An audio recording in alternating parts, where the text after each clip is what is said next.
Monsieur le maire. Okay. C'est ouvert. Oui. Merci de vous voir encore aujourd'hui. On va passer à l'ouverture de l'Assemblée. Oui, qu'il soit résolu que la présente Assemblée soit ouverte, proposée par Oui. Conseiller Forgue et appuyée par Oui. Conseiller Mainville. Okay. Tous d'accord? Oui.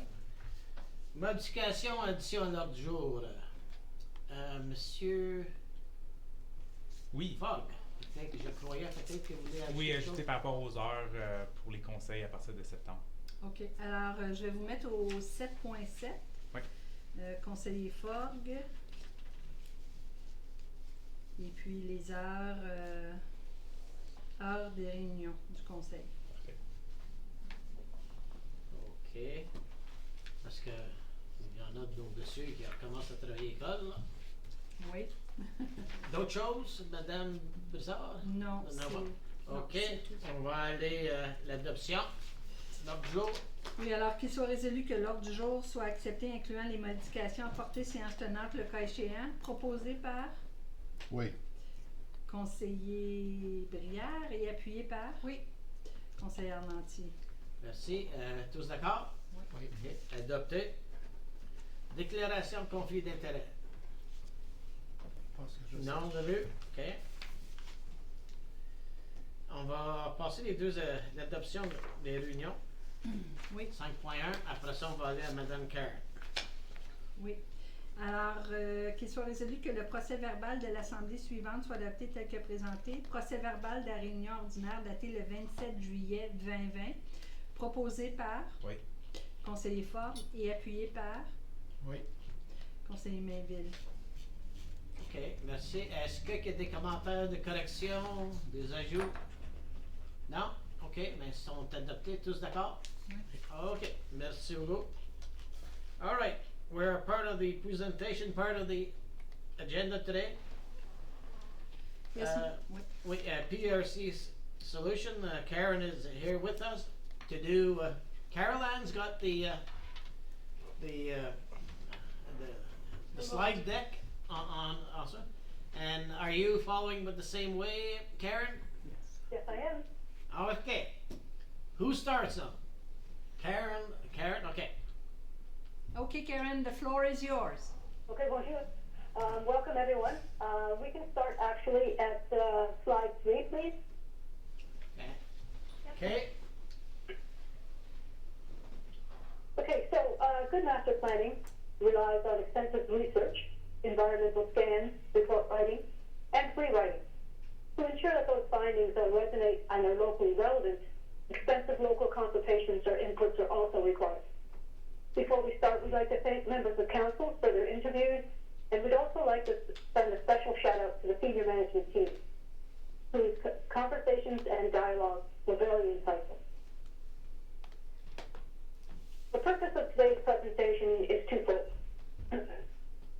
First two parts are really going to be a review, mostly a background document and some findings from the research. And we're going to go through those parts fairly quickly. So if I'm speaking too quickly, please let me know. We do want to save quite a bit of time for part 3, but especially part 4, because that's where you're going to see the master plan or the implementation portion of that plan come to life. In terms of the study purpose and context, most of these items were outlined as deliverables in the request for proposals. So it's a good review on where we've been and connections to plans already in existence.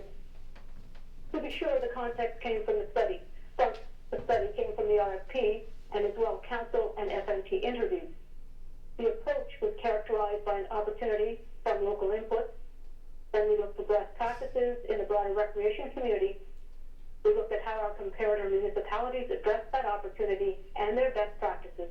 And then we circled back to the nation's wishes to confirm the need and opportunity for further engagement sessions.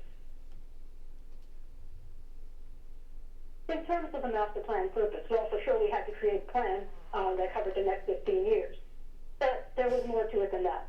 Specifically, it needed to align with council's priorities, reflect the community's role and urban mix, promote healthy lifestyle, and address future community needs. In terms of the master plan objectives, again, all of these things were taken from the RFP, the service profile, engagement, identifying gaps, and so on. But there were also some major issues that weren't only identified in the RFP, they really came out when we were talking about those interviews. For instance, is there a sufficient supply of fields and facilities? What about the funding, ownership, and management of those facilities? And the location, potential improvements or partnerships for those same facilities. As we said, good master plans are not standalone documents. They should also relate and support existing plans already in place. The first of those is Council Strategic Plan. In terms of goals, it spoke of things as the services and facilities in a broad geographic area. It also noted that we need to plan not only for our urban areas, but also for our rural communities. And of note, although wasn't a part of the goals, it was a general statement. And here it is, and I quote, "In general, while the East will remain predominantly rural in nature, pockets of smaller residential development and associated amenities are recommended on private or partial services." In terms of connection to the Recreation Department, the Recreation Department evaluation, it spoke of such things as effectiveness and efficiency, a need to provide a business case, and for sure, looking at cost savings. All of these things, or both of these documents, were foundational. In terms of the planning process, most of you know that we arrived last year, late May, early June, started with a lot of the interviews. We went through a lot of process. The master plan was actually delivered in December, and we had some time for some further community input. And today, here we are. Although it says we were supposed to be here in June, things happen, and here we are in August. In terms of the master plan engagement, what were those things? So, of course, we talked about the interviews with Council and SMT. We also had 5 focus groups with a total of 31 participants, community pop-up events in Limoges with approximately 50 participants, surveys, 300 were online, 310 were online, and 300 over the phone. Our community workshop included 105 participants, and we also had our senior management workshop. Key findings. So this is really the background document rolled up. We summarized research from environmental scans, consultation sessions into 3 areas: community, facility, and programs. In terms of the community profile, I think this bears saying again. The adult population that you've seen, the growth that you have seen is not going to happen, or is not projected to happen for the next 15 years. What's going to happen is you're going to have growth in the youth, which is like 15 to 24, and you're going to have growth over 65, so the senior population. That middle adult population, so the 25 to 64, that's going to see some decline. The good news is adults in general like to be engaged by their behavior trends, and there are certain trends that are common to all adults. For instance, they're looking for more self-direction, and they need to be a little bit more active. So things like euchre and bridge may still be popular, but things like pickleball and badminton are also gaining popularity. So specifically for seniors, they're looking for dedicated space within facilities. And in terms of those facilities, facility utilization, that's pretty obvious. Everybody has that. But from the broader community, we also saw that multi-generational cross-functional uses are ways to increase that facility utilization. We're also looking for a range of abilities. But we're not just talking by age. We're talking about things like physical, social, cognitive. And of course, we also heard from the consultation sessions that we really need to equalize the level of facility management that we have throughout the community. In terms of programs, the first 2 we've already talked about, strong partnerships. We didn't just hear that from our interviews, we heard that from the community at large. And of course, everyone wants to expand the use of community halls. Our into the actual master plan. I won't spend a lot of time on the master plan framework because you guys have done an awful lot of master planning lately and you've probably seen this slide 100 times. However, it's important to note from the mission and the vision. The mission, obviously, what we do, the vision, what we aspire to do. While we put these things into sentences, these themes and so on, they came from the consultation session. So they were talking about partners, accessible recreation, residents of all ages, healthy lifestyles, protecting the heritage and the natural environment. Not surprisingly then, the guiding principles, collaborative, responsible, progressive, and equitable, were also principles that we value. Again, they were taken directly from themes in the local consultation session. So what about the themes in the actual master plan? I'm not sure if you'll recall, but we started with the Canadian Parks and Recreation Association Pathways to Wellbeing, sorry. They had 6 themes. We thought that was far too many. Based on the conversations that we had, we thought that these 3 themes resonated. However, the definitions from these, again, came from the public consultation. So they were active living, AL or active living, which is fostering active living strategies through physical recreation. FE was providing supportive environments that encourage participation in recreation and build strong, caring communities. And finally, RC for increasing recreation capacity strategies by ensuring the continued growth and stability of parks and recreation programs and facilities within the municipality. The next 2 slides will showcase the objectives within each of the themes. The development of those themes with a synthesis of that research, the environmental scan of the comparator municipalities, and the existing nation demographics. And finally, a gap analysis. Above all, this is kind of important because it's a theme throughout the document. It should be noted that the municipality's ability to provide diverse programming relies heavily on community organizations and third-party program providers. That is not expected to change. The following recommendations are also reliant on maintaining and enhancing existing relationships and developing community capacity.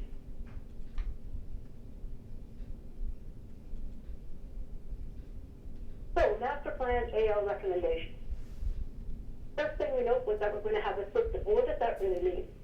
Not every facility will be the same within the system. But so, not every facility will be the same. However, within the system, there will be a range of programs. To be sure, there are some basic needs, such as connecting community needs with facilities and exploring a greater range of programs, which can be provided by our community partners. And all of that should be defined by core services. System planning. Well, if you're going to have a system, you need to plan for it. And not just indoor facilities, but outdoor facilities. So you need to plan for the development, use, and acquisition. For instance, the adoption of parkland classification systems and standards, and the adoptions of best practices for facility and site amenity provisions. And in terms of our facilities, we need to ensure that they're being used to their maximum potential. For instance, the tendency towards larger multifunctional spaces, the tracking of program and space utilization, and the ability to adopt best practices. In terms of supportive environments, in order for our active living goals to flourish, we need supportive systems to get us there. In terms of core services. Core services set the baseline for why we are in business, what we consider core values, and how to achieve those. It provides clarity to what our core recreation and parks goals should be, and a logical correlation for funding to those goals.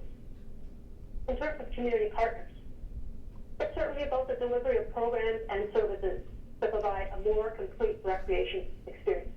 Those kinds of things may include shared use agreements and a mandate for who provides programs. Typically, in rural and urban rural or multi-settlement communities, that's the community. There's no indication that this is going to change. In terms of infrastructure renewal, that's pretty self-explanatory. We have the facilities, now we need to ensure that they can be used to their maximum potential. So looking at these objectives collectively, 6, 7, and 8 support active living in terms of priorities, partnerships, and planning. And it speaks from the outset about community partnerships and inclusion. In addition, Objective 10, active transportation, addresses the need for an expanded network. Let's look at Objective 11 a little more closely. So Objective 11 says, over the next 15 years, work to address all the needs and so on. And then what happens when folks are reading Objective 11, but they miss this little box, the one that's outlined in red, and they immediately jump to whatever their community was, and they said, oh, no, we're going to do this, this, and this on this date and that. Here's the thing, that's not how it was written. How it was written was, and I'm going to read this box out because it's very important. As a prior to condition for the following recommendations, all studied committees, partnerships, and financial commitments, as recommended in other sections, must be in place before any project proceeds. All assessments shall also be complete, including core services, cost of services, community benefits. That's huge, because it doesn't say we're automatically going to leap into doing things. It says we have some homework to do. It says we have some things to do in order to know how or what or why we're going to do things. Now, after having said all of that, here's the exception to the rule. Say, for instance, the first recommendation. Decommission on an immediate basis both the tennis courts and the pavilion in 2019. And why is that not part of the rule? Well, here's the thing. We have a duty to the public to ensure their safety. But public safety is an issue, it trumps everything. And that's the basis for a lot of the recommendations here. And that's the one that stands out beyond the stuff that's highlighted in the box. In terms of RC recommendations, whereas, no? Yes? Okay. Yes. Whereas the first two sections are what we would like to aspire to, the final section is about the how. In essence, it's where the rubber hits the road.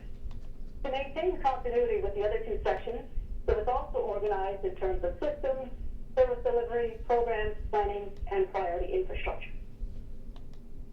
Operational reviews. The speaks to department efficiencies and effectiveness.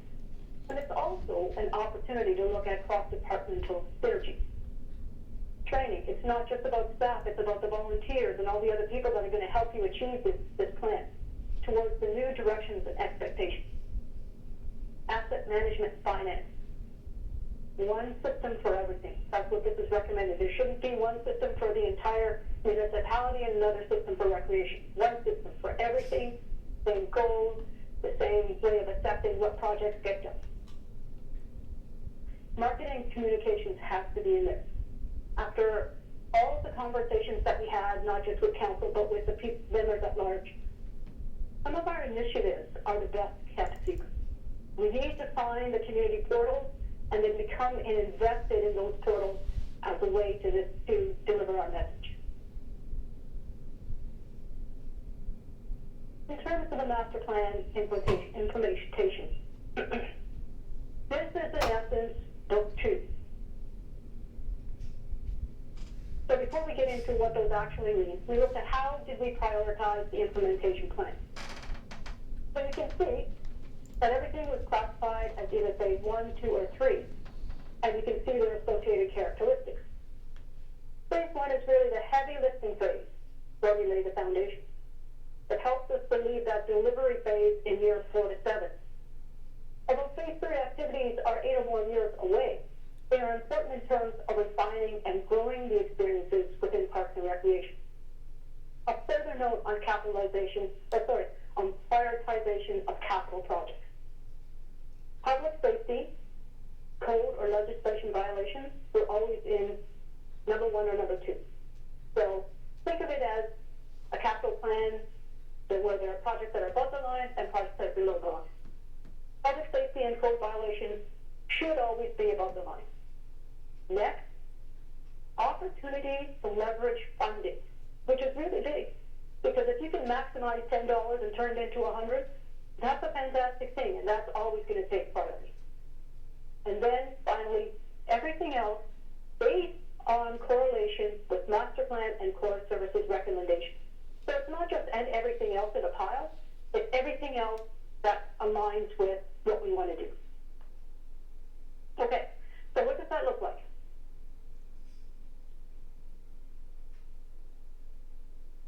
In terms of encouraging active living, there's such things as baseline data and stability assessments. They're huge, and they're repeated in all sections with specifics. Both are critical in developing the foundation for service levels, facilities, and programs. You'll note that active living recommendations fully focus on needed assessments. And a lot of those assessments are not one time, but rather continuous assessments for all phases. For instance, continuous program assessments to ensure that they are being delivered effectively, efficiently, and in the best possible way. Same for facilities. We want to make sure that they're being used to their fullest potential. In terms of facilitating supportive environments, partnerships, huge. It's not that a lot of people look at partnerships and they think about the who, but it's not just about the who, it's about how. These partnerships need to be inclusive, engaged committees that are connected to a timely flow of information. So you see, partnerships also has the connection to marketing. So let's look at community development initiatives. Although it's in phase 2, it talks about such things as governance models for community halls, a trained-up approach to volunteer development, partnership models with program providers, inclusive design charrettes. But none of those things can happen without knowing what core services are. And core services, you'll recall, is the why. It defines why we're in business, what we consider core values, and how to achieve. Adaptive reuse of space, that's basically based on the information we're gathering in phase 1 in terms of utilization. Increasing recreation capacity. Business plan protocol, again, it's based on core services and the community benefit model, which is one of the tabs that you have in your book. Facility management. Again, it's not just about what's going on in the facility, but it's about service delivery, programs, and facilities. It's such things as operational review, training and development, and standardizing operational procedures. Financial investment strategy. We can't just leap into a financial investment strategy without understanding what the cost of our services are. So we need to establish the cost of service so that we can confirm and initiate cost recovery targets. And it also includes, hopefully, establishing a community development fund.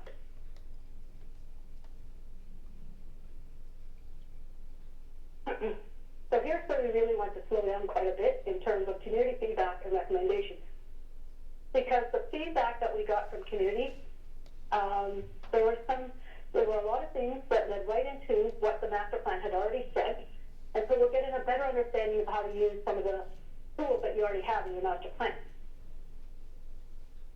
From the expanded community feedback time, we received six separate submissions, all from FEC and 5 from Ward 4. We would characterize the comments as very positive and supportive. There were some exceptions. That said, we will not discuss the blame game comments. For instance, who is responsible for the current slave assets?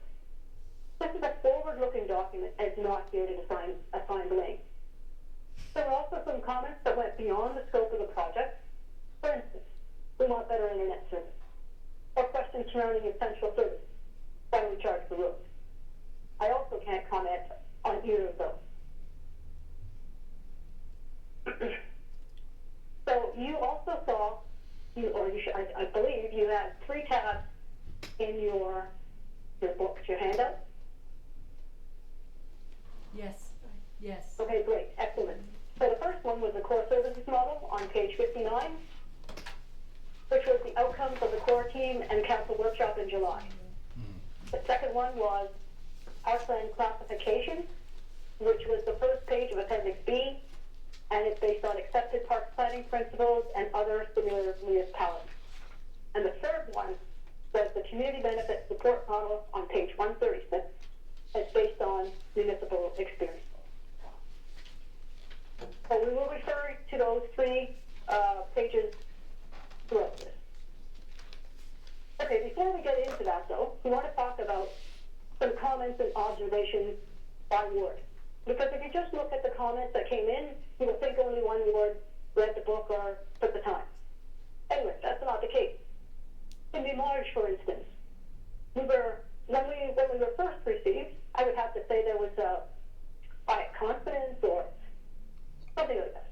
Anyway, by the time we were finished with things, the attitude in Limoges really started to change. They started to understand that this was something that was there to help them achieve their goals. In fact, by the time we finished our very last consultation session, they were very enthusiastic in terms of sharing the kinds of things that they were doing, kind of fundraising that they were doing, and their goals for the future. Instead of there, they were engaged from the beginning. Again, quietly optimistic at the beginning, but they were always right at the forefront of saying, look at the things that we can do, and so and so. And from all of the models and the research and so on, St. Albert could definitely be described as a best practices model. St. Isidore, folks from St. Isidore attended various sessions, and I would have to say they were quietly engaged. And St. Bernardin, they expressed their concerns, and you know what, good for them that they were able to express their concerns openly and freely. So let's get to some of the comments. The first one, we had a lot of comments about decommissioning or recommissioning the existing court and pavilion. As I said, public safety and code concerns have always been job one. And here's why. In all of my years within the public realm at the municipal level, I have always been bound by our duty to residents. They have entrusted us to use our knowledge and expertise to ensure that we keep it safe. If public safety was not a primary concern, we would have no need of standards. Roads, water, emergency services. Recreation is no different. One of the reasons PRC was selected was our extensive background in Parks and Rec, which includes everything from construction to giving expert testimony. And I might add, one of the last ones I did was on a tennis court. I have direct knowledge and understanding of the impact of facilities and equipment that have fallen into disrepair. With all of that said, it's a little surprising there's any reaction to the decommission recommendation. I will say again, public safety is job one. But with all of my background and experience looking at their court, there is really no way that I could have made any other recommendation. We also had a comment, well said, you know what, maybe we should repair it or put it out to tender. So, again, based on my background and knowledge, especially in construction and looking at that site, I would say without, and I'm not an engineer, so I can't say what the base is like with 100% certainty, because I haven't tested it. But based on what you can see on the top, the size of the cracks, the heaving of the posts, the concrete that's under the ground, a couple of things that I would say. The base is probably either saturated because of the soils around it, or it's contaminated. So personally, I would say repairing it is not part of the question. You've already had an engineer look at the pavilion, and they've already made the recommendation. So I won't speak to that. But looking at the court in particular, I would say I don't think that you could repair that. The last comment, no future plans or visions and the park status. I will draw your attention to Appendix B, Park Classification Standards. I found this comment a little disappointing, I guess, because one of the things that we tried to do was when we look at things and we're looking at the future, we're also looking at what have we got right now and how will that fit into our future goals. Everybody got Appendix B? Yeah, they have it in front of them. Right. Okay, great. Okay. So if you look to the class of community park that says community/sports park, and you go right over to the last column, there are the names of all the parks. The one with the tab, Marina. Excuse me, Karen, just a second. Uh-huh. Okay, everybody's okay? Okay, you can go ahead, Okay. Karen. Okay, so every park, every single park that you have in existence right now, there are their future plans. Now, again, you know, I'm not just saying that you just go and build that. I'm saying that you have to do all the other things that we talked about, like community consultation. You have to make sure there's community support. You have to make sure the finances are in place. You have to make sure it aligns with core services. All those things have to happen. But this is the plan. So I thought that was a little unfair. Anyhow, perhaps when they read that part of the document, they didn't totally understand it. In terms of funding, we had a comment that suggested that we should set budgets. But based on my knowledge of how you do actually operate, I know you're already setting budgets. But we also had a comment that said, I interpreted it to mean that support equals funding, because here's the actual comment. What the community needs is support and means to enable them to carry out activities they wish to organize. That sounds like funding to me. But here's the really good information. You've already had a big stab at this, and you've already done, I say, 75% of the work. Turn to your core services tab. That was one on page 59. Page 59 of the smaller version. The That's smaller, correct. Okay, yes, yep. Okay. This is the actual model that was developed last July. And you already know, or you already have a pretty good idea of how you want to support various activities, various facilities, all kinds of things. You already know that. And here's the other thing. And this is really great because you guys did a lot of work on this part. You actually already know to what extent you want to support it in terms of cost recovery. Which is all great. Excellent, excellent work. Here's the thing. When we say we want to recover 25 to 50% of the cost, how do we know what the cost is? Remember I said you go about 75% of the way there? You need to establish the cost of service. How do we know how much the arena costs in the summertime versus the wintertime? How do we know the difference between the cost of running something in the daytime or the evening? And I think those costs of services need to be established before we can actually apply the cost recovery model. It's not a huge task, just a little bit time consuming. So I think you're all good in terms of funding.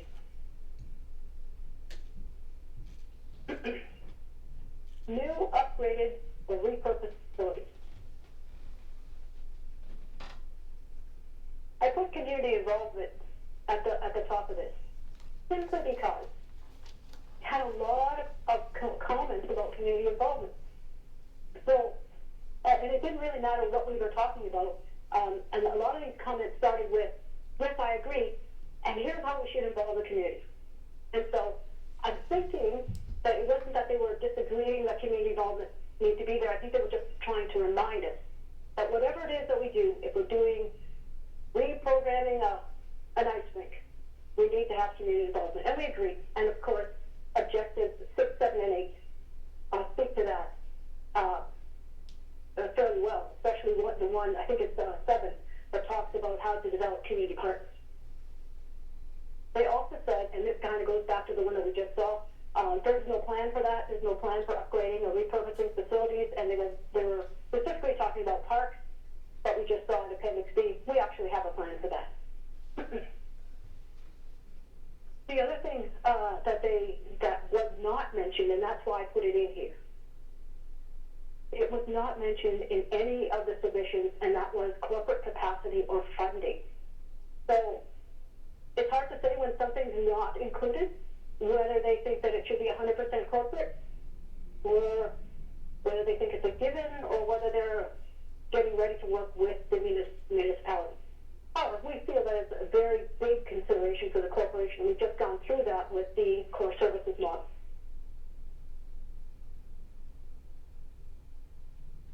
In terms of programming and development, there's a mistake on the slide that says see page 119. Should actually say see page 136, and that's your third tab. 136 in the small book.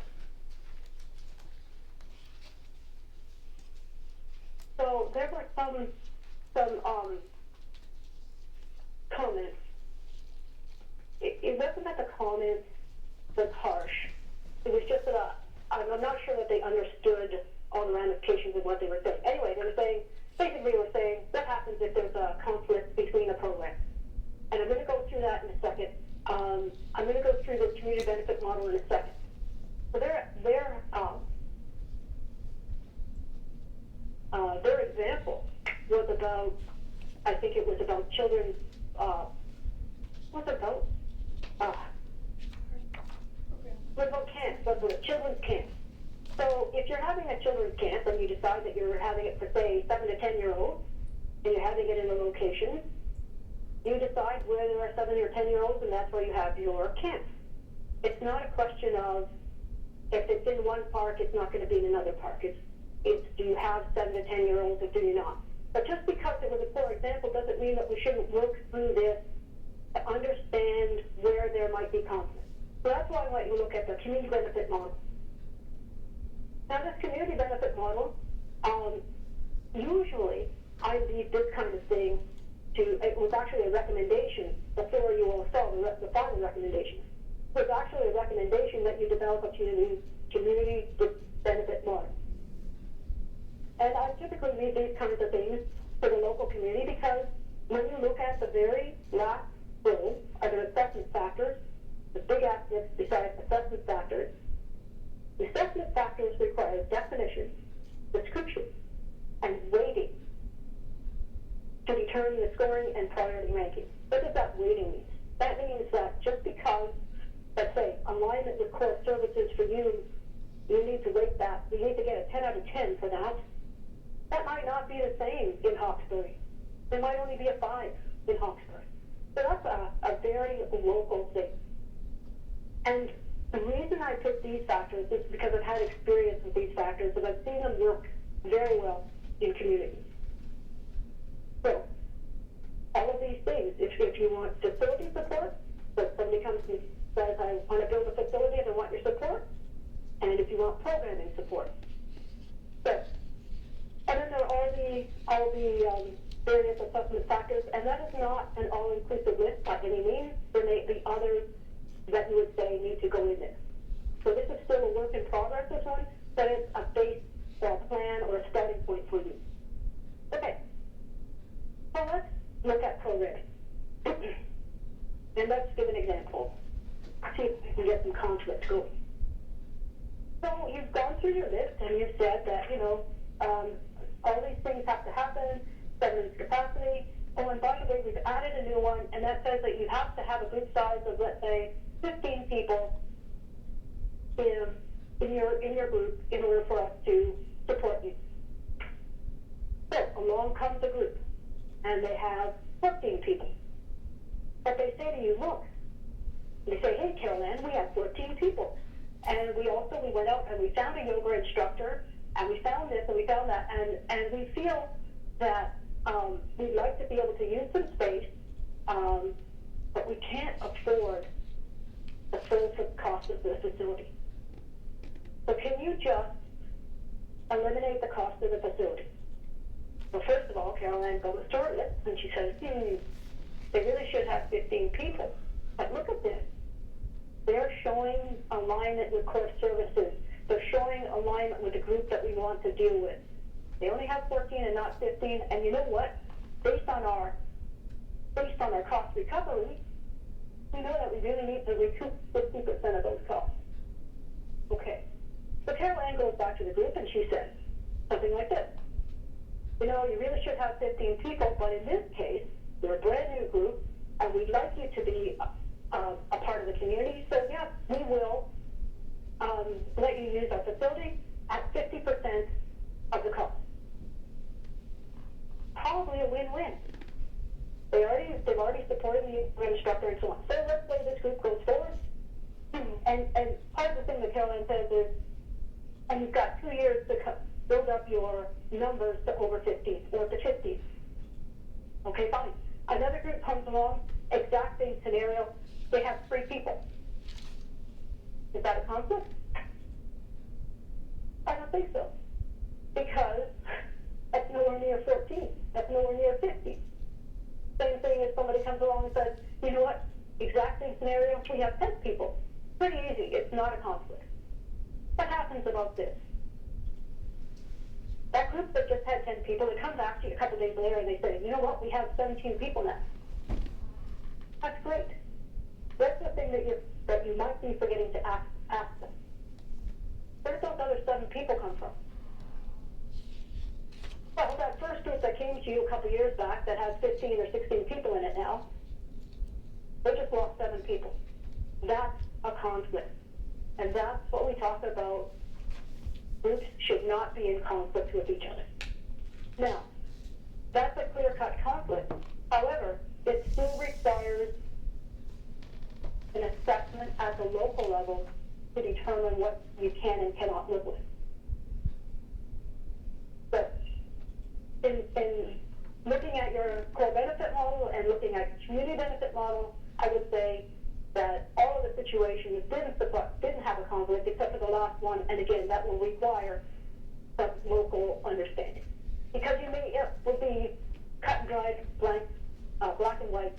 However, I'm sure you would then go and talk to both groups to see what you could accommodate so that they could both be successful. Let's take the same thing in terms of facility support. Okay? See if we can create a conflict, or perceived conflict.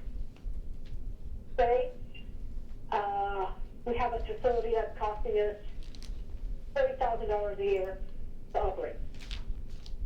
And we have a local developer who comes along and says, you know, I'm going to be building a recreation facility.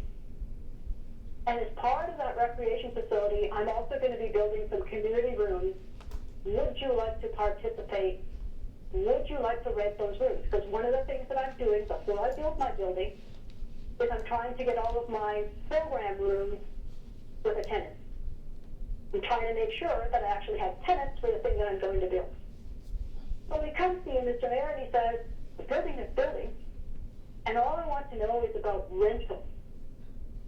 Would you be interested in renting that space? And it's going to have a similar thing that you would have in a community hall, such as a hall that's going to hold about 75 to 100 people. It's going to have a small kitchen. It's going to have a meeting room. And you work through all the things, Mr. Mayor, and you come up and you say, you know what? We can rent this place with exclusive use for $25,000 a year. Is that a conflict? Is that a bad thing? I'm not sure about that. Has he asked you for upfront money? No. Is he giving a community benefit? Yes. Is he showing alignment with core services? Yes.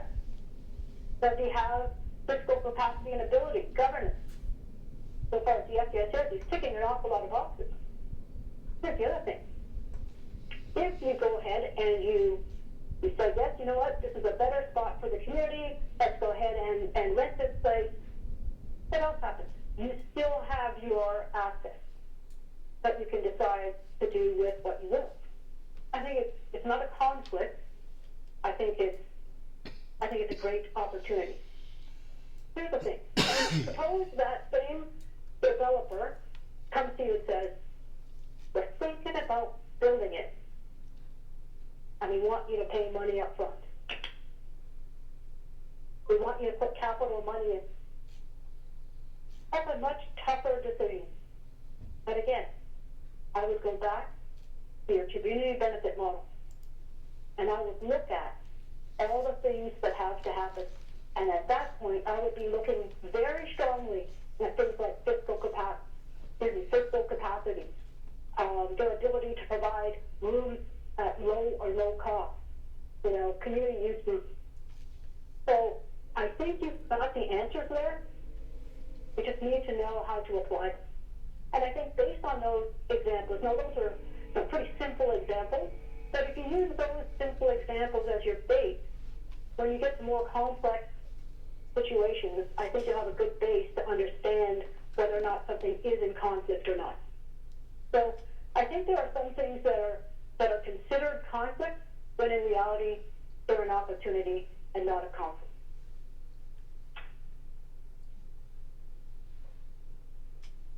In terms of rates and fees, well, we really did only get the one comment about that, and it was a philosophical comment. That we charge you for roads and libraries. But no one, which is surprising, no one said, that whole section on rates and fees that was in the main. Now I can't remember the page, but it's definitely in there. Well, we said, we really need to look at market assessment on rates and fees. And no one said, yeah, that's a bad idea. So I think there's an opportunity there as well. And of course, you've already got your core services and cost recovery models. Ongoing communication. Again, we had a lot of comments about this. Local community participation, what's the governance or structure that's going to be out there? And you know what? These are all really valid concerns. Perhaps it's because there's an existing lack of clarity surrounding the process or participation or support. I'm just putting that out there. I don't know for sure, but there seems to be, from the conversations that I was having, that there is a little bit of discord around what's the actual process here. With respect to local community participation comments, they seem to be emphasizing comments that were already in the plan. And then with respect to governance, the master plan doesn't say that you have to have this structure or that structure. It says these are options.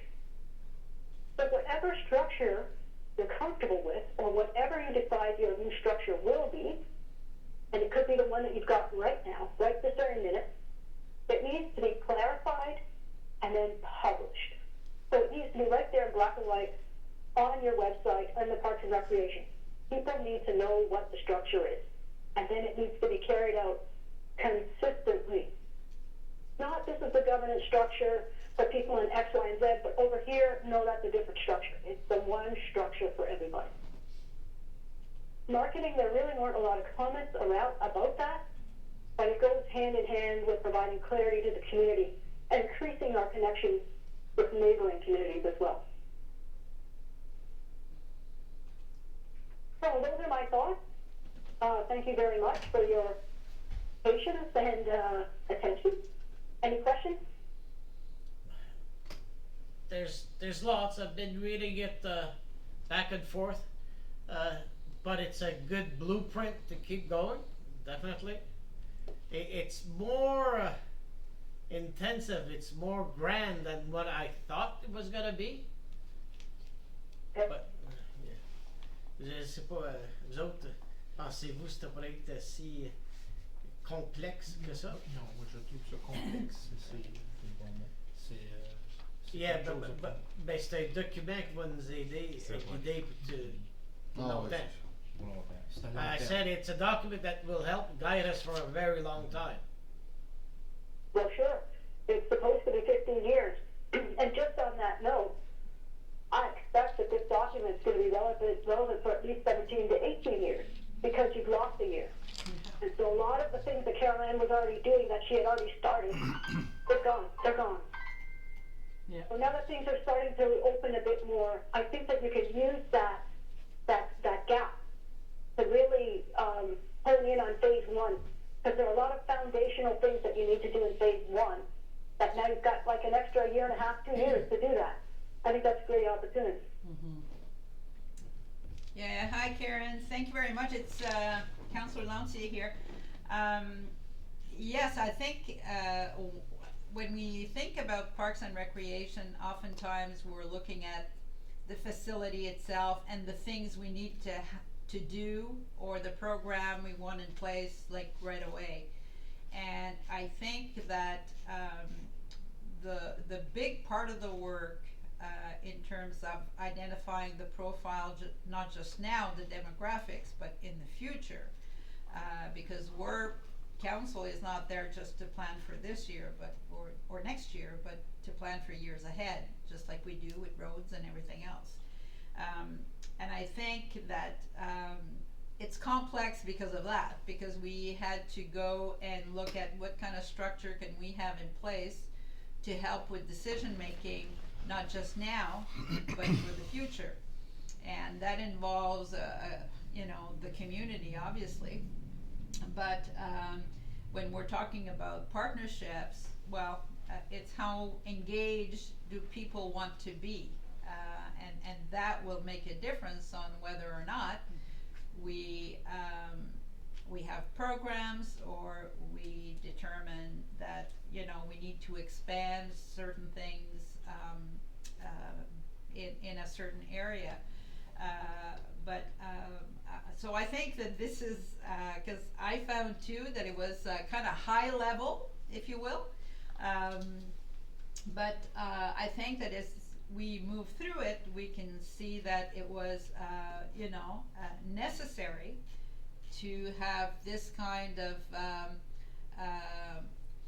scanning going on, so that we can look at a plan that is also sustainable, because it's not just a wish list. You can't have that. It has to be supported by something. But I think this plan was good at giving us the factors we could look at in order to make decisions for the future. Because oftentimes, in politics, the pressures are there, and we need to be able to respond to those pressures and look at it not just as, well, pressure from this group, but look at it in the big picture. How, does this make sense, or, is this feasible, or is it sustainable in the future? So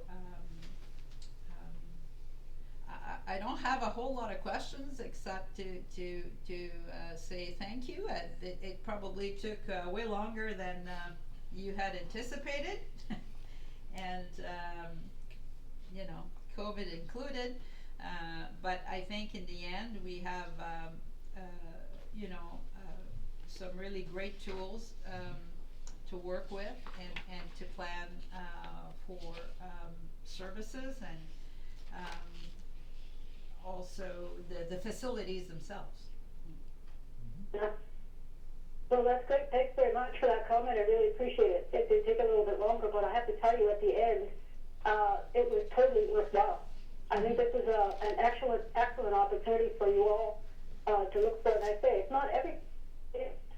You look at all this list and you think it's a laundry list, you think it's a bed sheet, but it's not. It's really manageable if you break it into sections, and you know where you're going. If you give yourself all of that background in 18 months or so, it's easier. Okay. I think we lost you for a few seconds there, Karen, but no, I think it's a very good tool that will help us move forward. I don't know if there's any other councillors that would like to say a few words. Or I just think it's good. It's a good tool because it somewhat removes the emotional aspect of it, because this is these types of things and facilities get people were volunteers back 60 years ago, and they built it, and they feel like there's an emotional attachment to it, but we can't deal in emotions. We have to deal in empirical facts and statistics and money and all that stuff, and this is a tool I think that'll help us guide us through it. But the thing is that I think like your suggestions to get an expert to come in and evaluate our facilities and see where we have to get to code and all that kind of stuff. That's a great first step to tell us where we need to go for the future as far as where we need to put our money and where we need to put our focus on, because again, I think it might be an overwhelming number when that comes back. It might be a real shock to the system, I think, to the taxpayer whenever they realize how much money it needs to be spent to bring everything up to code, and to do that. It's always good to have the facts and the figures in front of you that are not produced by ourselves. It's a very unbiased point of view, and I think that's very important, because again, we have to deal sometimes with emotional arguments, and those are no longer valid now. We have to make ones that are based on facts and figures. So it's going to give us the tools to do that. So I think that's a huge feather in our cap, I think, as council and as senior staff here. So.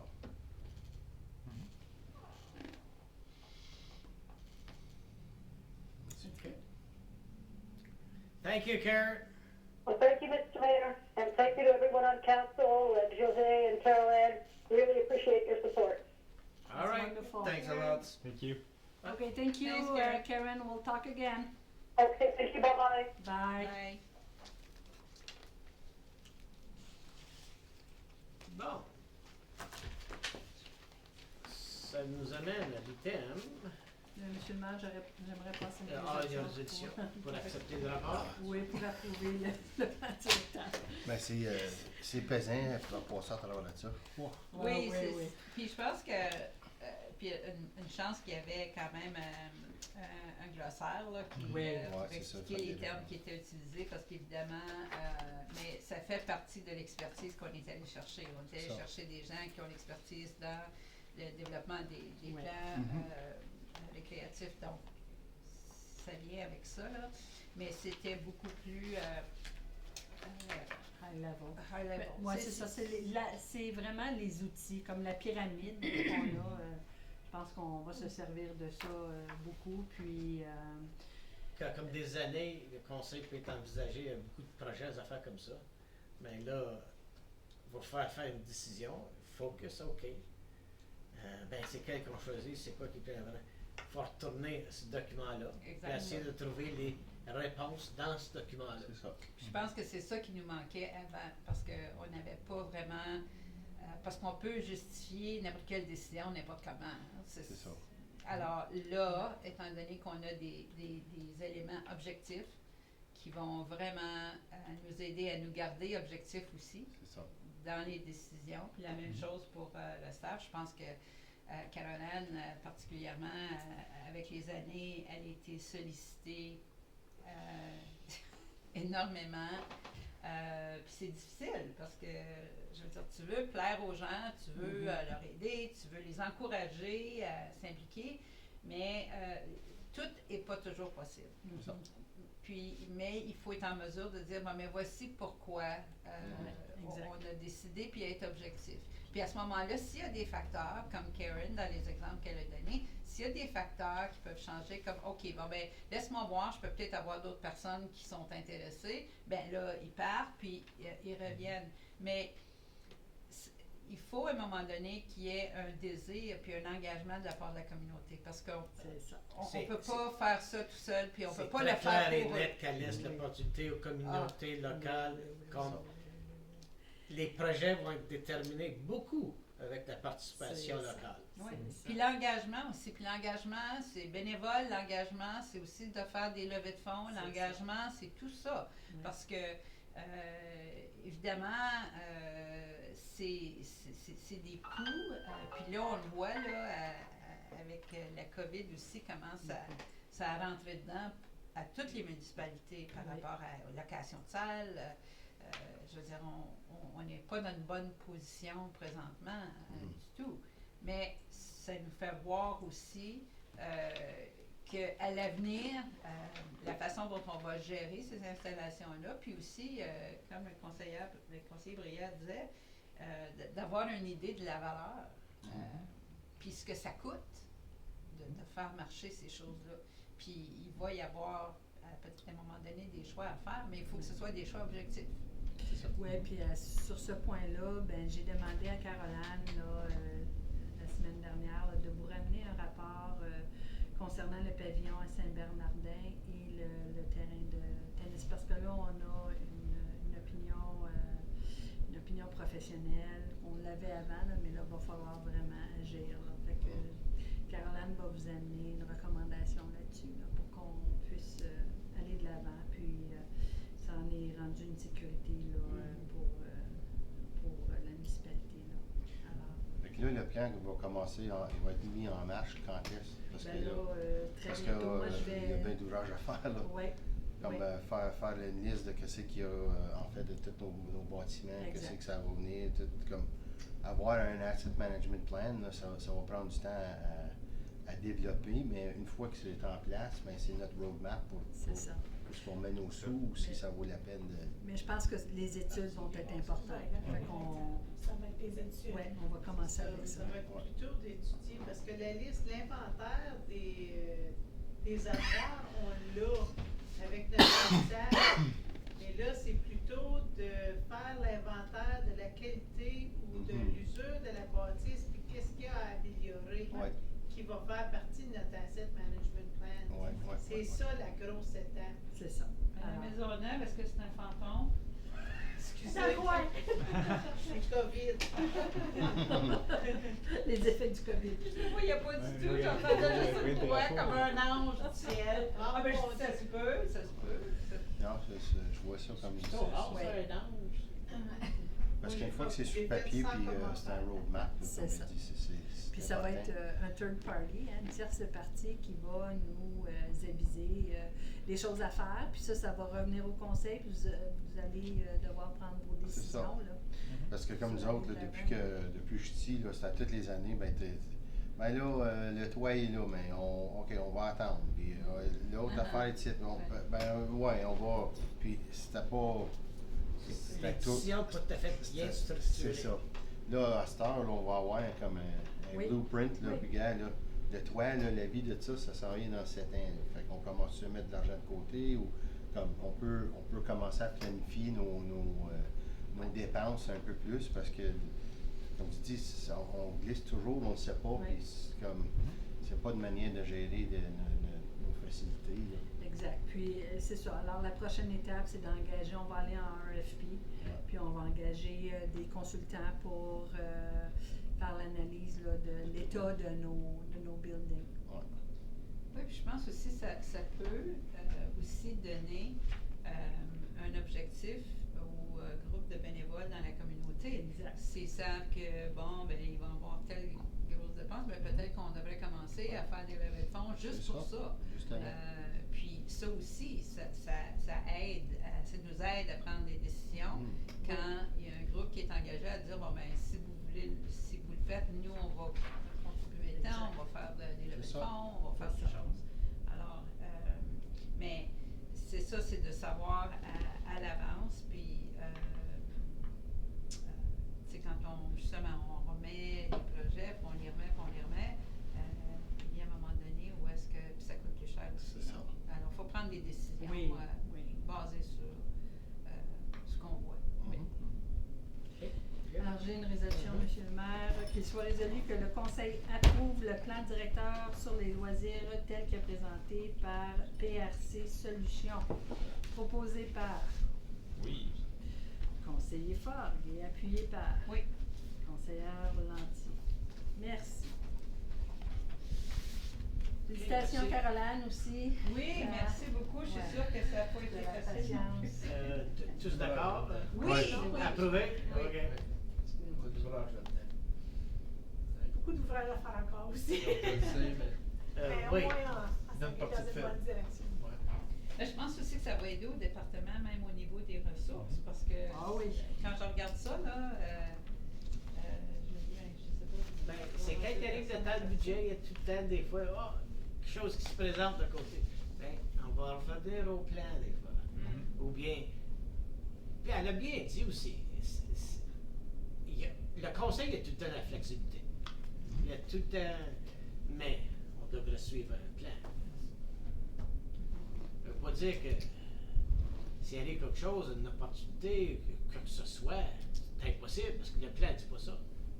Elle dit qu'il y a beaucoup de... Il y en a de la flexibilité. OK, good. Je vais appeler Merci. monsieur Renaud. C'est le prochain sur OK, ah oui, l'autre je jour. sais bien expliquer ça rapport.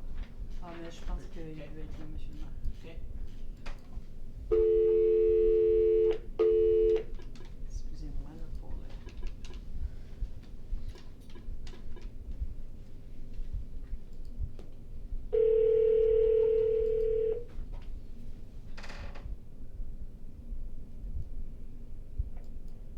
Hello? Oui, bonjour, Monsieur Renaud, c'est José Brizard, ça va bien? Oui, ça va bien. Oui, alors on était en réunion du conseil, puis on est rendu au point pour l'entente avec la cité Clarence-Rockland pour le transport d'eau. OK. OK, alors je te laisse la parole. Oui. Bonjour, monsieur le maire et membre du conseil. Bonjour. Je vous présente un rapport c'est concernant encore le système d'eau à Limoges. Fait que, pour que le conseil sache, on a des puits on regarde le niveau de la nappe d'eau de Limoges. Fait qu'on a un puits qui est dédié à juste de l'île niveau. Puis dans notre permis municipal de Permit to Take Water, il y a un niveau, une threshold qui est là-dedans qu'on ne peut pas dépasser. Puis quand on le dépasse, il faut qu'on ait un plan d'action pour supplémenter de l'eau. Fait que, comme de raison, quasiment 2 semaines passées, on savait qu'on avait plus bas que cette limite-là. Fait qu'on a regardé les options avec le ministère et l'exécutif et notre département pour essayer de trouver une source temporaire pour alléger nos puits de production. Fait que, comme on travaille avec Clarence-Rockland pour une solution permanente à long terme, on a trouvé que c'était une option de transporter de l'eau de Chinning à Limoges. Fait qu'on a pas discuté avec Clarence-Rockland. Puis on a une petite entente pour temporairement, pour 1 mois, on chargerait de l'eau comme on l'entend. Il y a une couple de points pour notre conseil qui sont au courant. Ça va coûter un peu de sous pour le charrier. Avec Clarence-Rockland, le coût de mètre cube, comme de raison, est moins cher, même si on allait chercher une auto à Saint-Lazare. Puis c'est plus proche pour le charrier. Donc, ça serait de 1,37 le mètre cube. Puis il y a une taux aussi fixe de 5 000 $ pour des frais d'administration, d'opération pour l'emploi, des coûts légaux pour l'entente. Puis la réparation de l'hydrant qu'on va en servir après qu'on va avoir fini après 1 mois d'utilisation. Comme je vous le dis, on espère après 1 mois que les niveaux vont revenir, la eau va retourner à la normale. Je peux dire que le débit de l'efflage comme tel qui sort, il est normal. Les résidents ont vraiment écouté le waterbank qui est en place. C'est vraiment juste le recharge de la nappe d'eau. Tu fais pas, il est sec. Chez récemment, on a eu beaucoup de pluie, mais ça prend beaucoup de temps avant qu'on voit les niveaux monter souterrains. Fait que c'est le plan et l'approche qu'on aimerait avancer. On commencera le mercredi à charrier de l'eau à nos réservoirs à Limoges. OK, Doug, François, the 5,000, ça c'est a one-shot deal? The fight, oui. OK. Et puis, on parle-tu du Water Shuttle 24 heures, environ 8 heures par jour? Comme c'est là, on va commencer pour we're gonna go with, on va voir, on va évaluer ça, mais comme c'est là, on va charrier pendant 10 heures de temps, de lundi à vendredi. pour la première semaine, puis on va voir comment est-ce qu'elle va, l'impact, puis juste le process, parce que c'est tout un process, je peux dire, juste avec, vu que c'est de l'eau potable, avec la désinfection de le camion, puis le tanker, puis etc., puis le volume comme tel. On a une idée de comment long ça va prendre pour charger, décharger, mais on va aller on the go to see combien est-ce qu'on peut faire par journée ou non. Ouais, OK. Ben, après ça, t'arrêtes, c'est quand que les réservoirs sont pleins. Tu ne le fais pas déborder.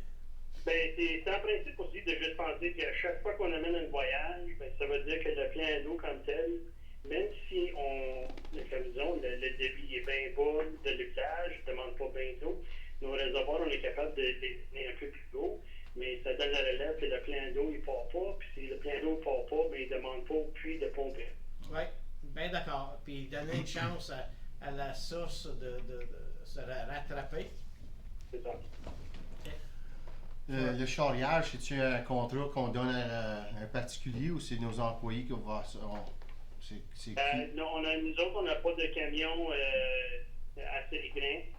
Puis aussi, comme j'avais mentionné, les procédures pour la désinfection. Fait qu'on a venu à bout de faire c'est un petit lamoureux dans notre région qui avait un camion assez gros, un tank assez grand. Puis aussi, il laisse au plein d'eau toutes les nuits. Fait que il part pas avec, puis parce que chaque fois qu'il part avec, il faudrait que nous autres on le désinfecte. Fait que le truc va être dédié juste à nous autres pour de l'eau potable. Comme ça, il y a des coups de désinfection juste une fois. Ouais. Après ça, touche pas d'eau, pas d'autre chose. Soit après 10 heures, après que charrier, on se supposé d'avoir assez de place encore. Oui. Et puis, ben là, il y a certaines choses à vérifier encore. Tout dépendant combien de load par jour qu'il peut faire. Peut-être ça peut être moins que 10 heures par jour. Peut-être les réservoirs ils ont besoin d'être remplis. Ça peut changer après une semaine. Parce que là, ils ne savent pas le timing encore. Jusqu'à temps qu'on le fait. Ouais. C'est ça. All right. OK. As-tu d'autres choses à demander à M. Renaud? Non. OK. Merci. OK, je vais juste lire la résolution.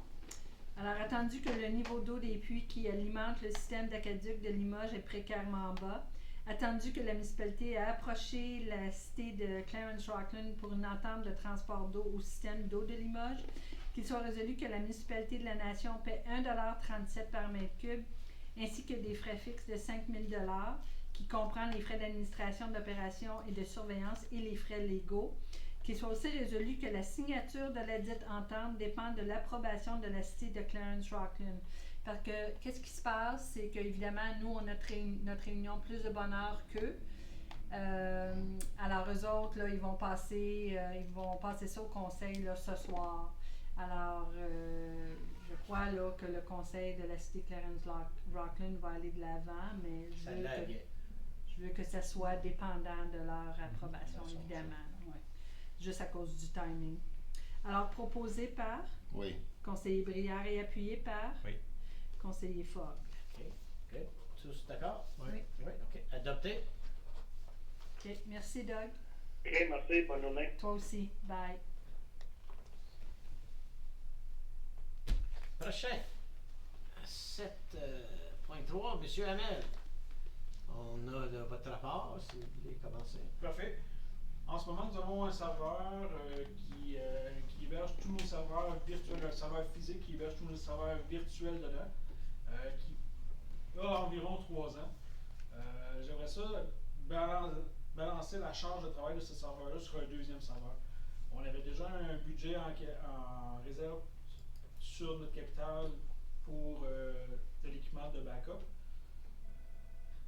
On peut le repousser à l'année prochaine, on n'est pas mal pris. On a déjà 2 solutions backup qui roulent sur 3, fait qu'on n'est pas en catastrophe, là, on n'est pas en urgence.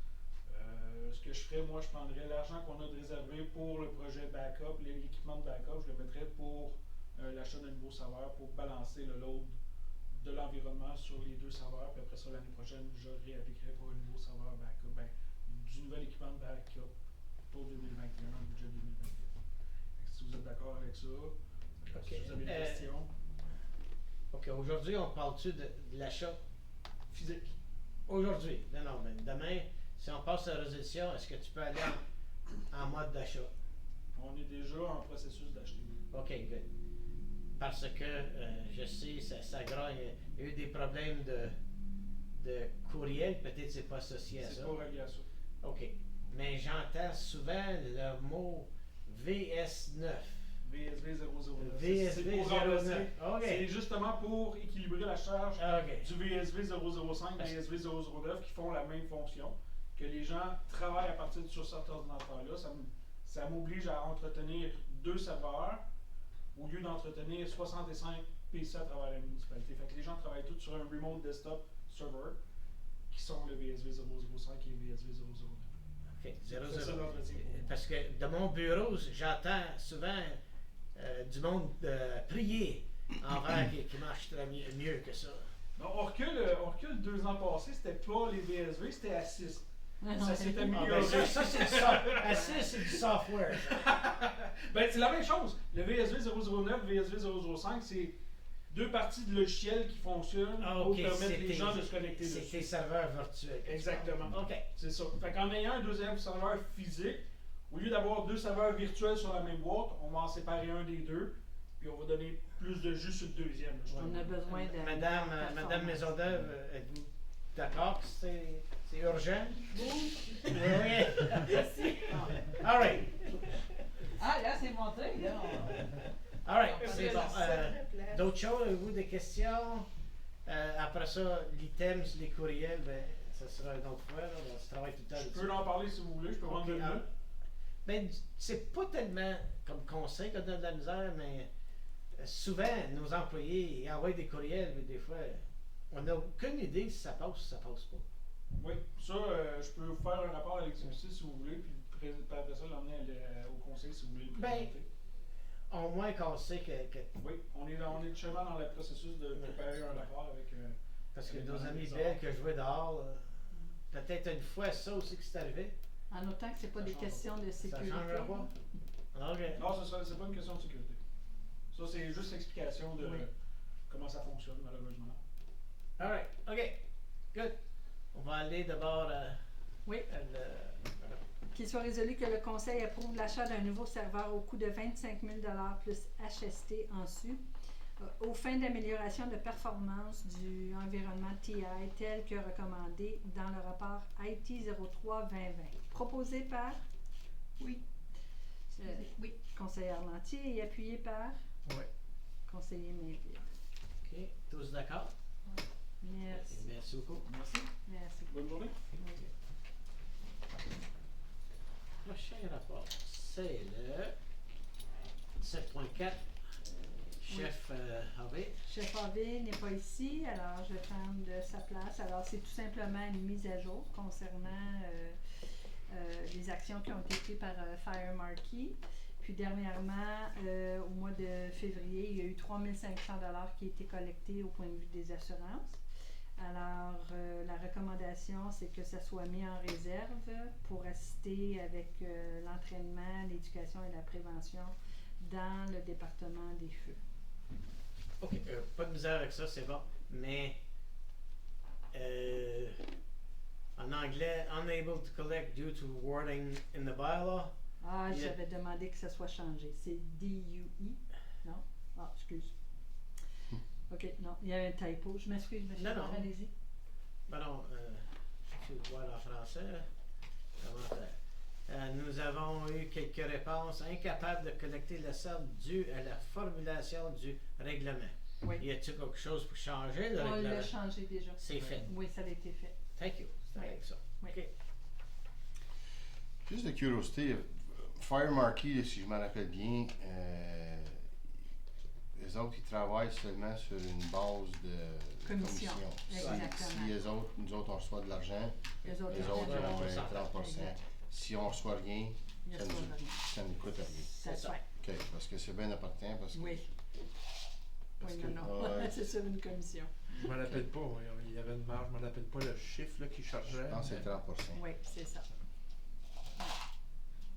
Ben, c'est des experts à aller collecter quand même. Non, c'est correct, mais c'est juste que quand on reçoit Avant- rien, ben, ça ne coûte rien. Fait que Et puis avant, c'est on rien que leur avait, temps, nous autres. on n'avait rien.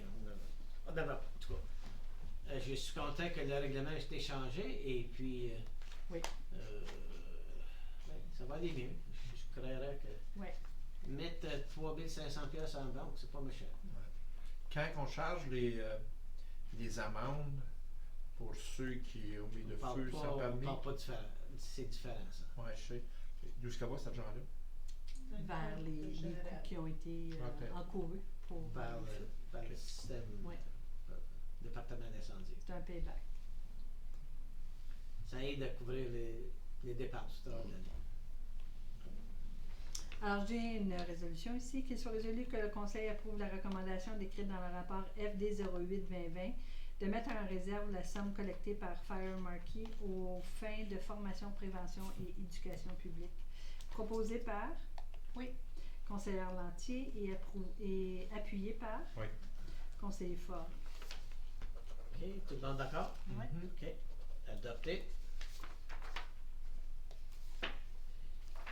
Et l'autre, Monsieur le maire, c'est concernant les coûts de permis de construction.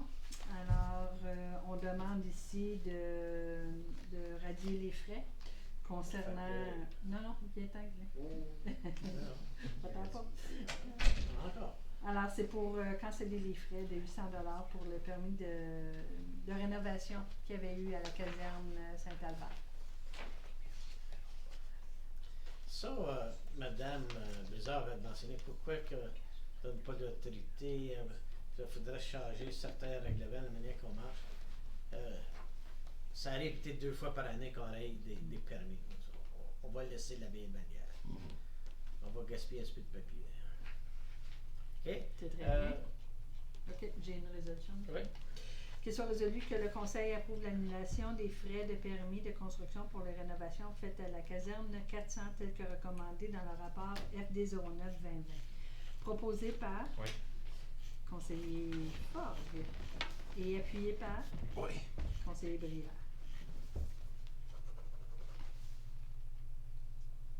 OK. Oui. OK. Tous d'accord? OK. Adopté. Bon, on est rendu à 7.5, Monsieur Laflèche. Oui. Plan stratégique de développement économique touristique. Alors, c'est une note de service. On est rendu à la rédaction du plan stratégique, suivant toutes les étapes qu'on a faites avec nos commerçants, puis ainsi de suite. J'ai même eu la chance de faire une première ébauche, mais le document en soi n'est pas tout à fait qu'est-ce qu'on s'attend. Alors, ce qu'on voudrait faire, c'est venir voir au Conseil pour aller chercher d'autres argents, pour justement compléter la rédaction du plan, pour le faire en bonne et due forme. Dans le fin fond, il nous manque l'expertise, pour être franc avec vous, pour compléter un document là, qui serait fait à nos attentes. Puis on ne peut pas blâmer personne, on n'a pas l'expertise en rédaction de plans stratégiques comme ça.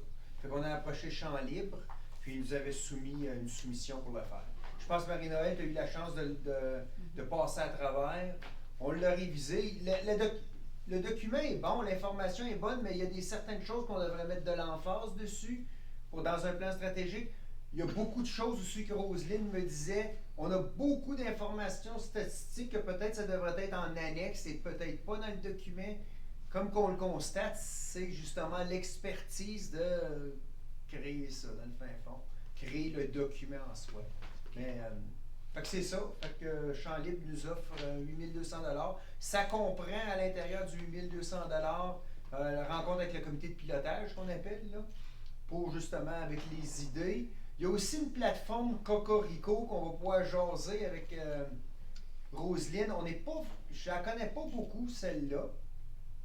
Est-ce qu'on a besoin? Je ne sais pas, Marie-Noël, si tu as déjà eu la chance de travailler avec cette plateforme-là. Non. On va écouter Roselyne, mais le sondage a été fait. C'est ça qui est important. Puis la plateforme Cocorico, c'est une autre genre de plateforme. Fait que peut-être que ça, on va le sortir dans l'entente.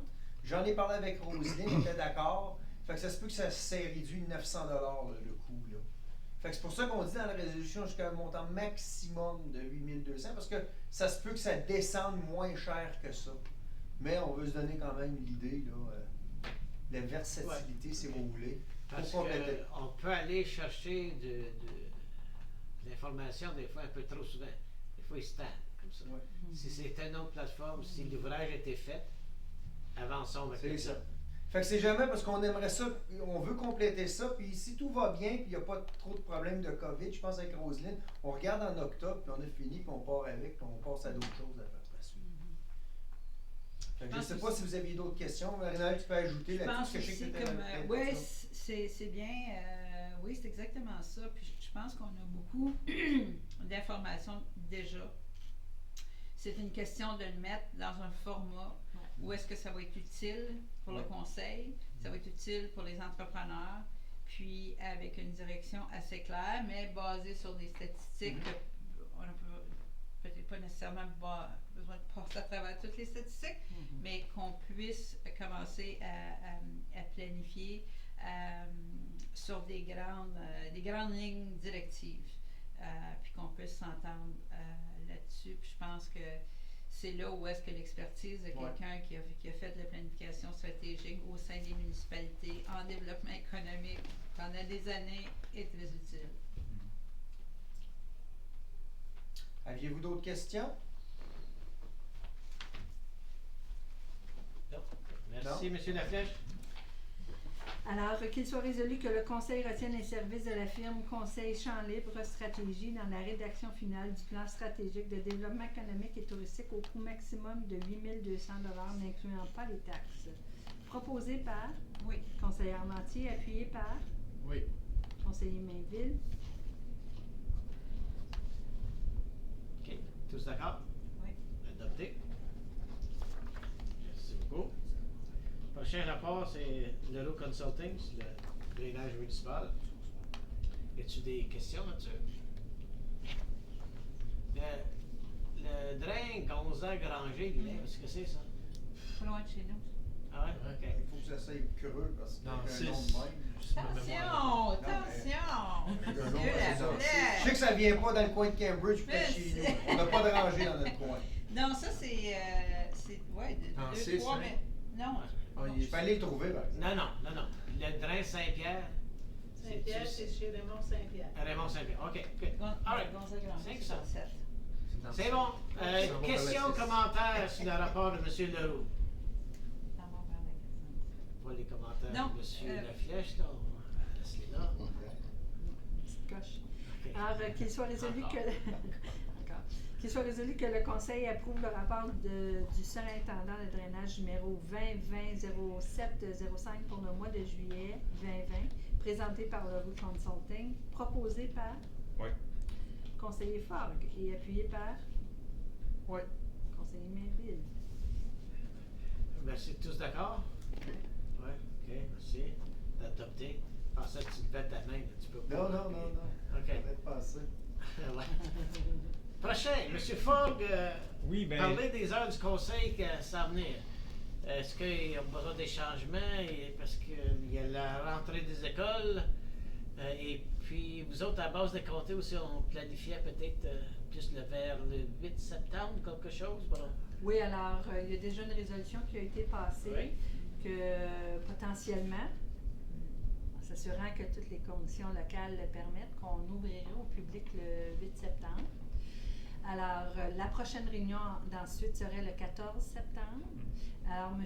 conseiller Forgue avait une suggestion là, pour ben ça, vu qu'on va revenir à un horaire, ben, en tout cas moi, puis je sais que d'autres membres du conseil, on va revenir à un horaire de travail en personne et non à la maison, donc plus de voyagement.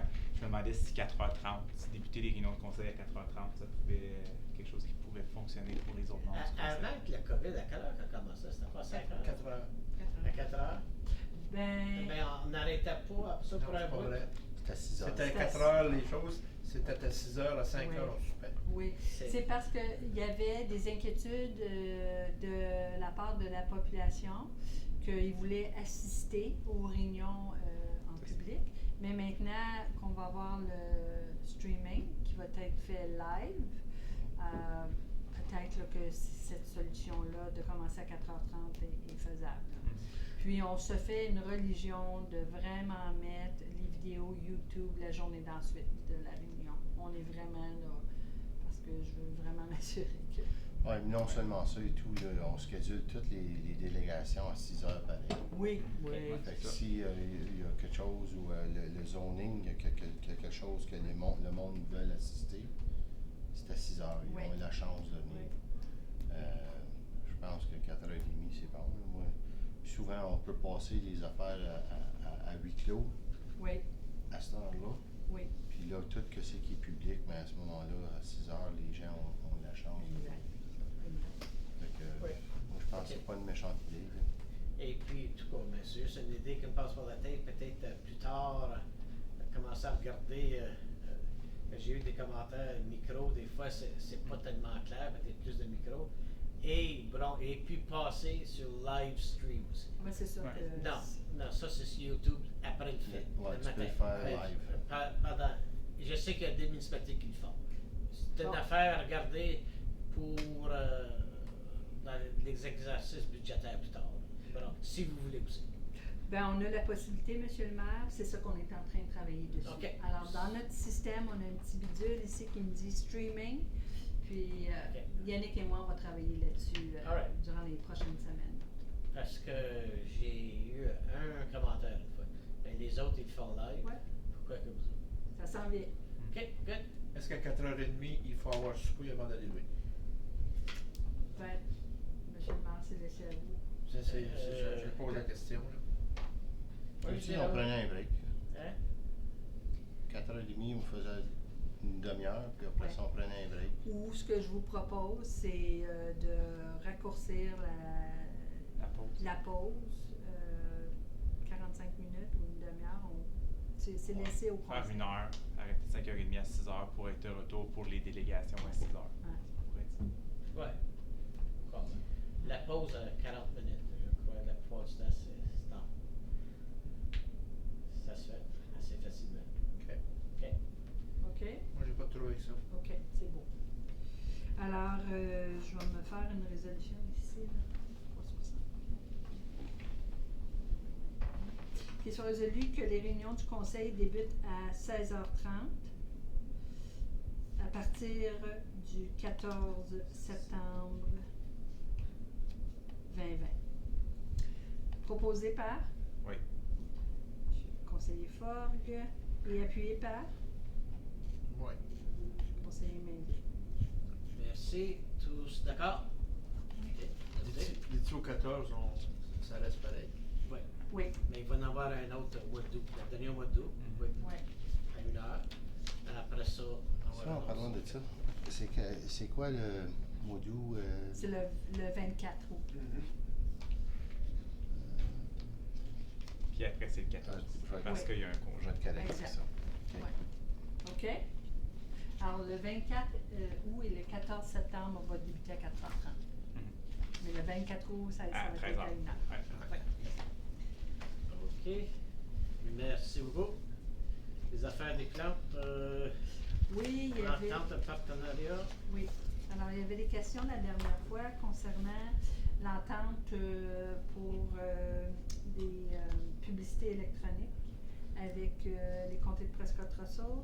On se demandait si on donnait des fonds, si c'était pour être distribué à grandeur. Mais on a clarifié que non, et puis que ces fonds-là resteraient dans la municipalité de la Nation. La demande initiale était de 10 000 $. Est-ce que vous voulez rester à ce montant-là ou à moins? 5 000? Ben, on avait parlé de 5 000 pour nous autres, parce qu'on a moins de commerce, un petit peu comparable. Là. Il me semblait que c'était entre 1000 et 5000 qu'ils cherchaient. Donc, Ah ouais? j'ai oublié, là, peut-être que je sais pas les. Je l'ai devant moi, là, attendez un instant. Alors, les subventions sont à 1 000 $ pour les entreprises. Ok. Ouais, c'est à titre de partenaire, vous demande une contribution financière entre 1 000 et 10 000 $. Ah, c'est tout. OK. Ouais. OK. Moi, je trouve 10 000, c'est beaucoup, là. Oui. D'accord. Alors, on a-tu un chiffre à moitié, 5 000? Au niveau des budgets, ça serait pris dans le budget de... C'est là. Écoutez, écoutez, on peut aller là, sous la publicité, là, Publicité, de la greffière, là, compte administratif, si vous voulez. OK. Ben d'accord avec ça. 5 000? Mais vous autres, Ouais. dites quelque chose. Ouais, Moi, c'est c'est notre business qui est. Mais là, Ça on pourrait subventionner de 1000 pièces 5 C'est business. Premier arrivé, premier servi.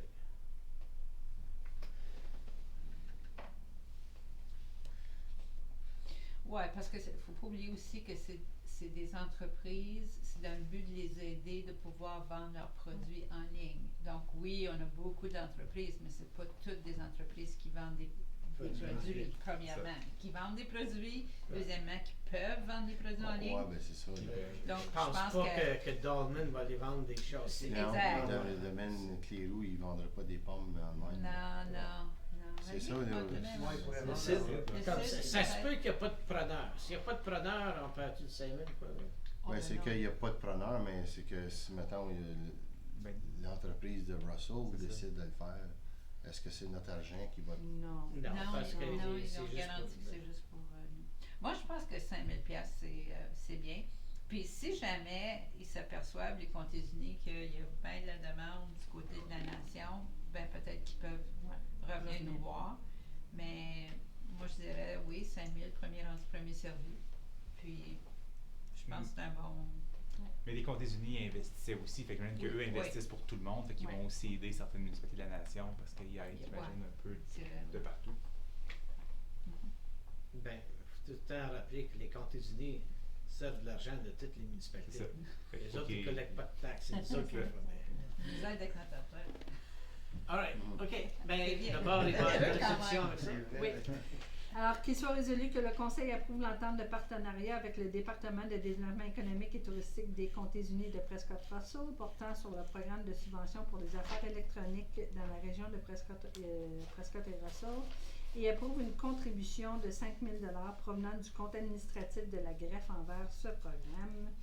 Qu'il soit aussi résolu que le maire et la DG greffière soient autorisés à signer la dite entente de partenariat. Proposé par Oui. conseillère Nantier et appuyé par Oui. conseiller Fort. Merci. Tout le monde d'accord? Oui. OK, adopté. Ah, Prochaine. Je crois que c'est M. Laflèche pour 2 terrains à vendre. oui, il y en a plusieurs. 3. Plusieurs. Il y a des raisons. Non, t'en as plusieurs. Et Je pense quatre. que M. Laflèche a peut-être été obligé de s'en aller dans le real estate. Mais non, on va vendre eux autres, puis après on Ouais. continuera après. Vous en Parce- restez quand même avant. parce Ça soit complété. C'est pour encourager la vente, pour un petit peu de commerce, industrie. Ça va C'est être pour ça que intéressant l'année prochaine. sont à bon prix. Mais fait rien. Ça part la balle. Mhm. Je sais pas, est-ce que vous vouliez des détails? Vous avez déjà tout accepté ces offres-là avant. C'est les règlements pour les rendre concrets. Puis là, il y a des transactions qui ferment à la fin du mois. Il y en a d'autres qui vont fermer au 30 octobre. Alors, je vais les lire. Bon, S'il y a pas de On va questions. passer un par un. Oui. Attendu que le Conseil a déclaré comme lot de surplus les terrains dans le parc Innovation, qu'il soit résolu que le Conseil accepte la soumission de Henri Dejon Construction Limitée au montant de 74 100 et que le règlement 74-2020 soit lui adopté en première, deuxième et troisième lecture. Proposé par Oui. conseiller Briard, appuyé par Oui. conseiller Mainville.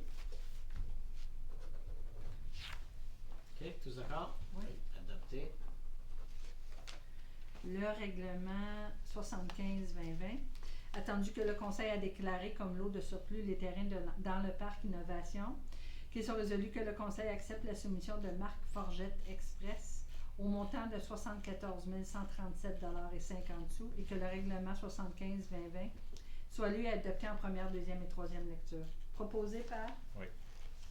conseiller Fort et appuyé par Oui. conseillère Lantier. Et tout le monde d'accord? Oui. Adopté.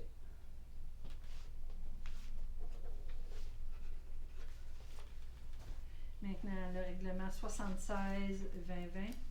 Attendu que le Conseil a déclaré comme lot de surplus les terrains dans le parc d'innovation, qu'il soit résolu que le Conseil accepte la soumission de M. Marc Forgette Express Inc. C'est pas monsieur, je m'excuse. C'est le nom de la compagnie. Au montant de 74 137,50 et que le règlement 76-2020 soit lui adopté en première, deuxième et troisième lecture. Proposé par Oui. conseiller Brière et appuyé par conseiller Mainville.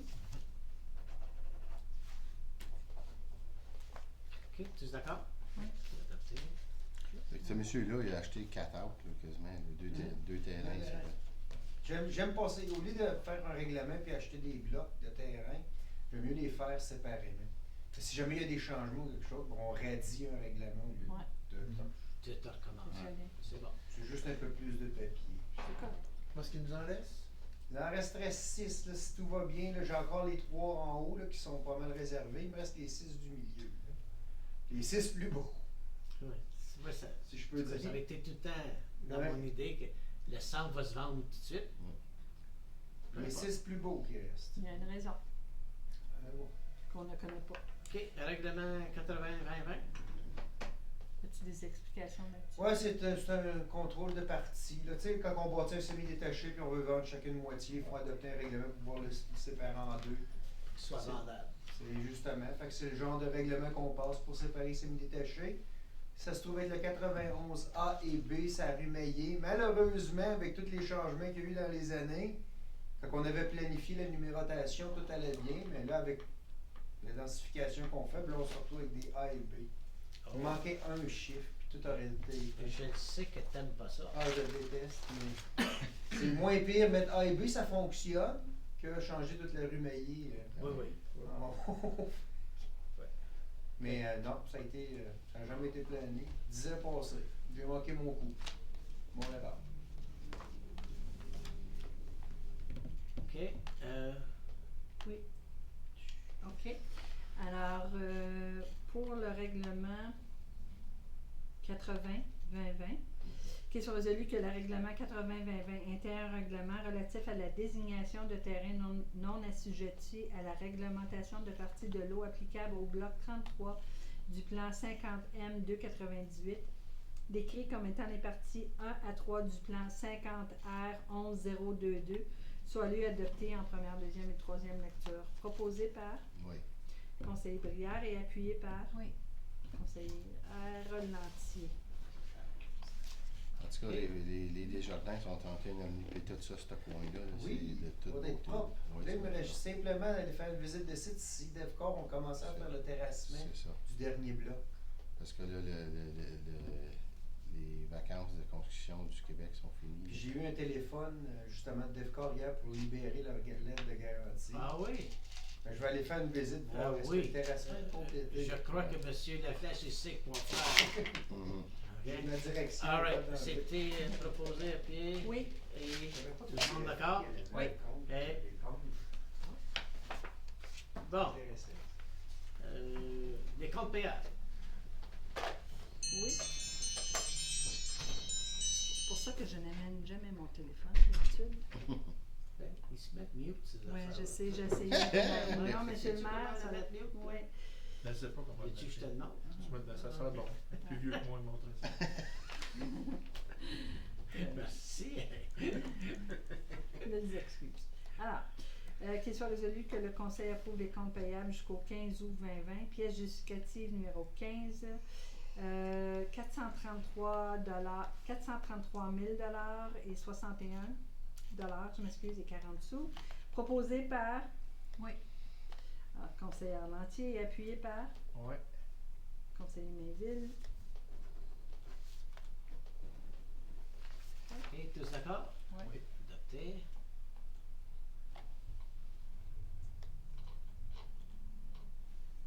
OK, prochain, c'est sollicitation de commandite, la relève agricole. Je sais qu'à chaque année, on fournit quelque chose. Juste checker les dons de 2028.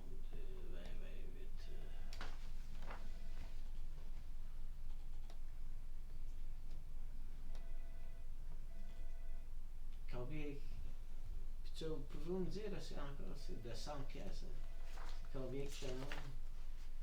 Attendez, juste une petite minute, je crois que c'est 500 Oh non, il y a d'autres options. Il y a 1000, 500, 300, 200.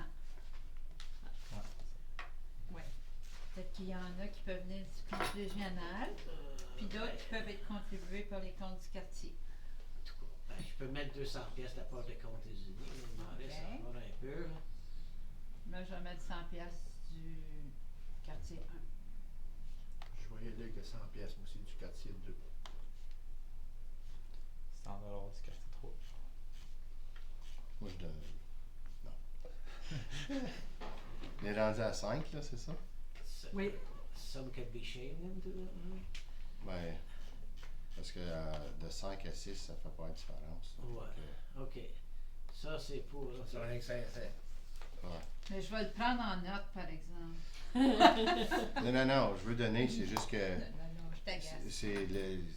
Non, Comme- c'est de 200 à 1000. Elle veut C'est- dire de 500, après ça à 1000. Ouais, ben c'est ça. C'est trop un gros job. Y a-tu une manière que. Non, correct. On va te repogner ailleurs. OK. Alors, j'ai ici sur la table. C'est qui a payé les factures? Ah oui, C'est moi. C'est Ouais. Noël. Marie-Noël. C'est ça, je trouve. Ça va, je fais quelque chose qui se passe. OK. Revenons à notre résolution. Alors, présentement, j'ai sur la table 200 des comptes unis de Prescott Russell, 100 du quartier 1, 100 du quartier 2, 100 du quartier 3, pour un total de 500 OK? Alors, proposé par? Oui. Conseiller Fogg et appuyé par? Oui. Conseiller Mainville. OK, c'est bon. Tous d'accord? Oui. OK, c'est bon. 14.2. Alors, c'est seulement pour ça ici, c'est pour une licence là, pour l'alcool, je crois, un permis d'occasion. Alors, qu'il soit résolu que le Conseil de la municipalité de la Nation endosse et appuie le Riceville Agricultural Society pour la demande auprès de la province pour un permis d'occasion spécial pour un souper spectacle extérieur qui aura lieu le 29 août 2020 à Riceville. Ceci étant une activité municipale significative, qu'il soit aussi résolu que la municipalité de la Nation n'assume aucune responsabilité pour les réclamations et ou poursuites éventuelles résultant de ces activités. Proposé par? Oui. Conseillère Lantier, appuyé par? Oui. Conseiller Mainville. Puis pour savoir comme il travaille avec l'unité de santé aussi. Faire que ça soit correct.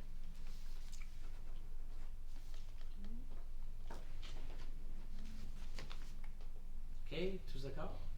Ouais. On va continuer.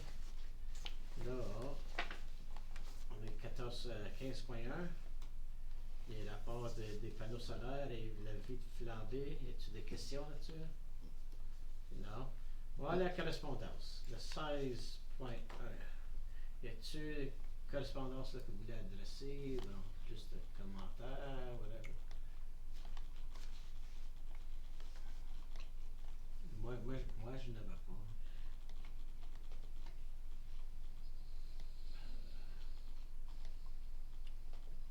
Non? Non. Bon, on va aller. Oui. On accepte ces correspondances-là les deux en même temps? 16.1, Oui, 16.2. tout en même temps. Oui. OK. 16.2, c'est l'association des Contact Nord apprentissage en ligne. Ça, il y avait en tout cas, anyway. Il faut croire qu'ils ne sont pas associés avec un collège, une université. C'est ça que je comprends-tu bien? Ouais, moi, ça, la première fois que je voyais cet organisme-là, là, toi, Moi, je ne connaissais pas toi non non plus. plus? C'est bizarre. Ouais. C'est peut-être parce que ça vient du nord de l'Ontario, peut-être? Ouais. Ouais, qui sont juste Ouais. là-bas. Ouais. Ben, ça fait pas grand-chose pour nous autres, ça. Non? OK. D'abord, c'est juste pour l'information, de savoir comme Oui. information. Oui. OK, c'est bon. Alors qu'il soit résolu que la correspondance telle que décrite à l'ordre du jour du 10 août 2020 soit reçue. Proposé par? Oui. Alors, j'ai un taille, alors conseillère Lantier et conseiller Fogg.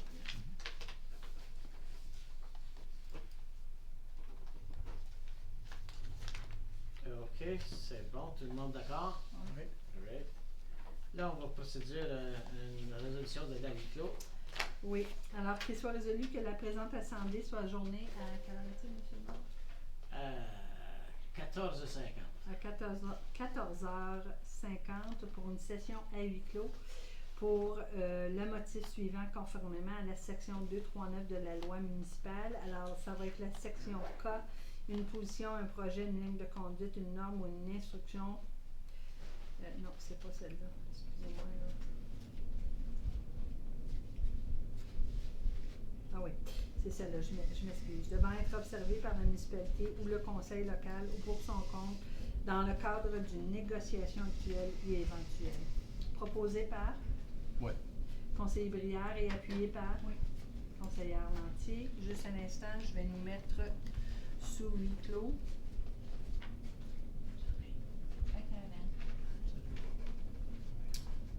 Cécile?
fun de faire ça. Live. OK.